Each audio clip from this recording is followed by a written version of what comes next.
Hi children, welcome back to our science class. In the previous class, we studied about structure of andrecium, gynecium and the term reproduction. All of you remember that teacher taught you in the previous class? Didn't you? Children, now we are going to study about the types of flowers, fertilization, pollination, pollinating agents, etc. Let's start our class. Children, observe the flowers of pumpkin, cucumber, hibiscus, ixora, clitoria. Can you see the andrecium and gynecium? Children, do you notice the andrecium and gynecium in each flower? Some flowers like pumpkin, bitter gourd, snake gourd, cucumber, etc. having andrecium and gynecium in separate flowers.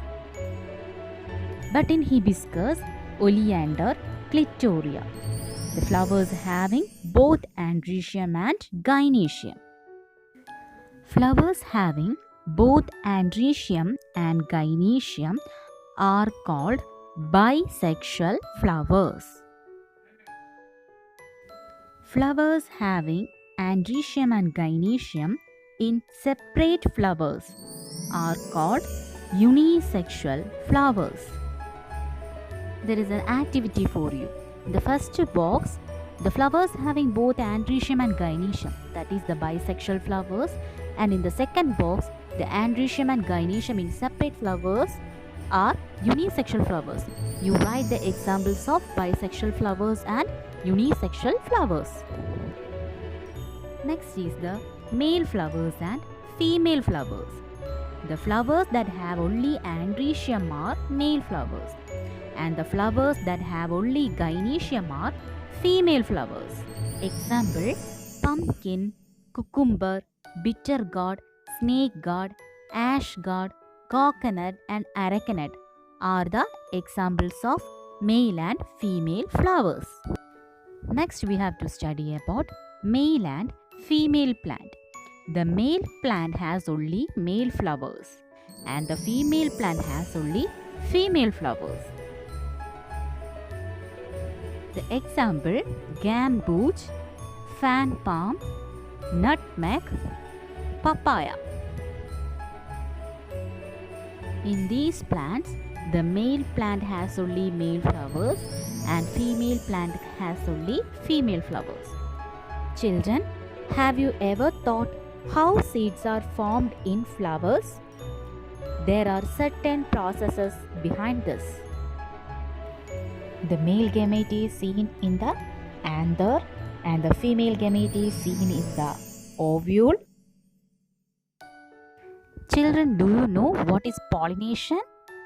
The transfer of the pollen grains from the anther to the stigma is called pollination. The transfer of pollen grains from the anther to the stigma is called pollination. What is pollination?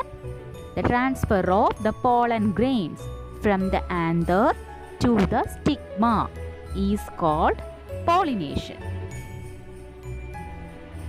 The factors that help in pollination are called pollinating agents. Next, we have to study about fertilization. The male gamete from the pollen grains should reach the ovary and fusion of the male gamete with the egg. This process is called fertilization. The fusion of the male gamete with the egg is called fertilization. The fruit is formed in plants after the fertilization. Children, name the organisms that help in pollination. Is butterfly, honeybees.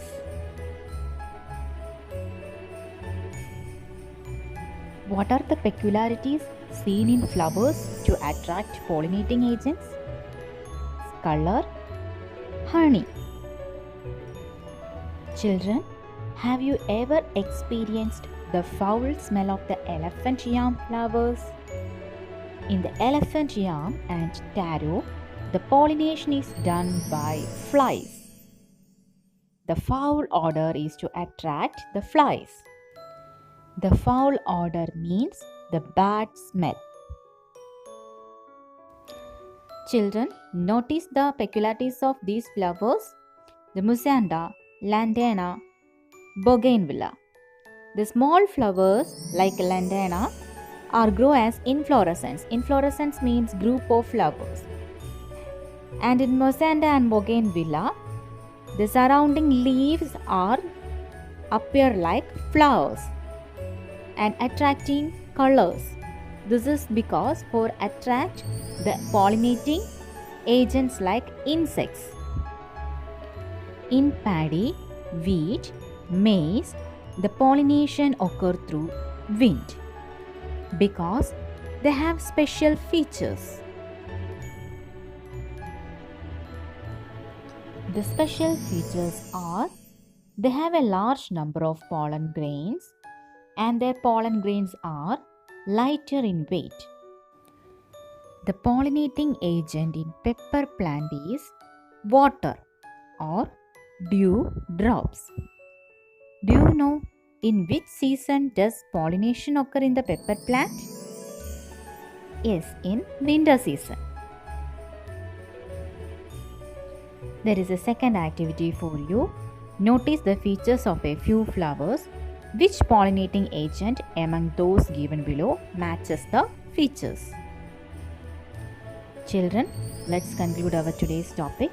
Today we studied about unisexual flowers, bisexual flowers, fertilization, pollination and pollinating agents. Children, there is a project for you. Collect the pictures of unisexual and bisexual flowers and paste it in the chart paper. Dear children, I hope all of you understood today's topic. You must have to read the textbook. All of you study well. Thank you.